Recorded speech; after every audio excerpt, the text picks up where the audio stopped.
Salve, salve galera! Começando mais um TBT. Toda semana um vídeo novo falando sobre histórias e casos do marketing esportivo, mais especificamente esquentando o nosso clima de Copa do Mundo, relembrando histórias e causos da Copa do Mundo para você.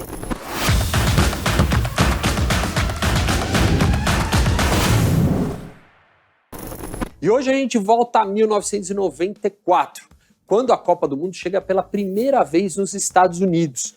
E ela traz algumas inovações, algumas diferenças que foram sutis ali para as pessoas, mas que mudaram radicalmente a história do próprio futebol. Quando a gente pensa na Copa do Mundo de 1994, a gente vê pela primeira vez a Adidas voltando a ter um concorrente a entrar nesse mercado. Vai lembrar o seguinte, as marcas esportivas têm na Copa do Mundo o seu grande momento. É ali que elas trazem inovação, é ali que elas trazem produtos diferentes. E, a partir de 1994, é quando as marcas entenderam que elas precisavam investir numa coisinha que fazia parte do universo da moda, mas que no futebol não entrava, o design. 1994 marca a entrada, literalmente, do design dentro de campo.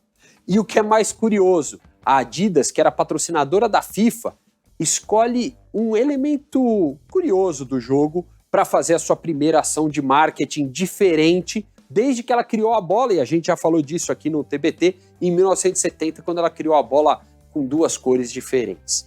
Mas na Copa de 94, o objetivo da Adidas era outro. Como fornecedora de bolas e do uniforme dos árbitros para a Copa do Mundo, a marca alemã decidiu achar um jeito de criar algo diferente.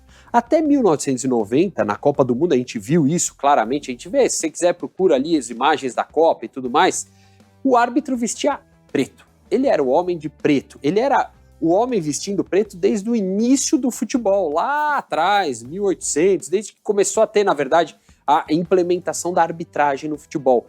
Sempre os árbitros vestiram preto. Só que a Adidas, na Copa do Mundo de 1994, decide chamar a atenção para o uniforme que ela produzia. E aí ela inventa um uniforme cor-de-rosa e um uniforme cinza, se a gente pode dizer assim, e outro uniforme também amarelo para a arbitragem. É interessante notar que quando ela faz isso, e eu lembro disso na Copa de 94, causou meio que um choque nos jornalistas e na opinião pública daquele momento. Afinal, até então, a arbitragem vestia preto, eram os homens de preto ali que comandavam o espetáculo. Mas a Adidas cria a cor diferente para o uniforme da arbitragem.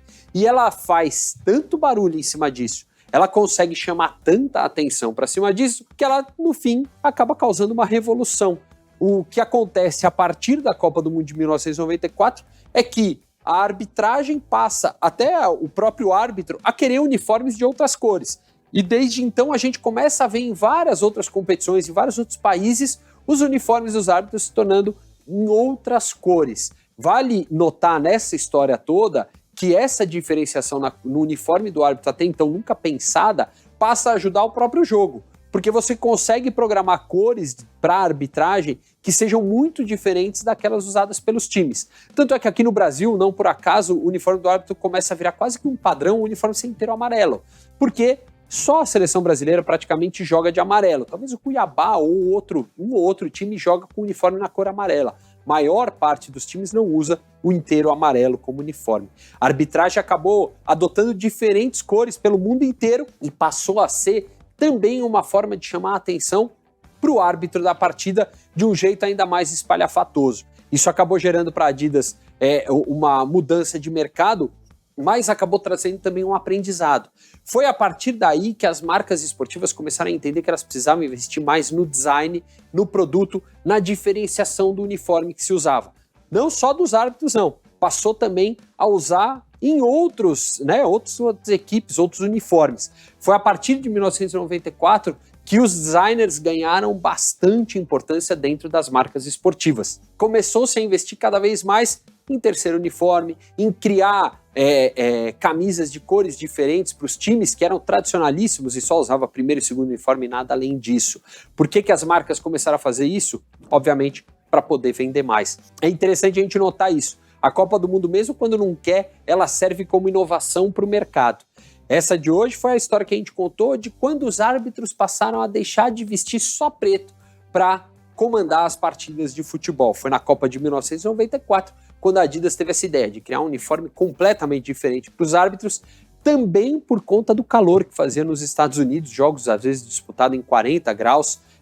Com isso, o uniforme tinha uma cor diferente para tentar absorver menos calor.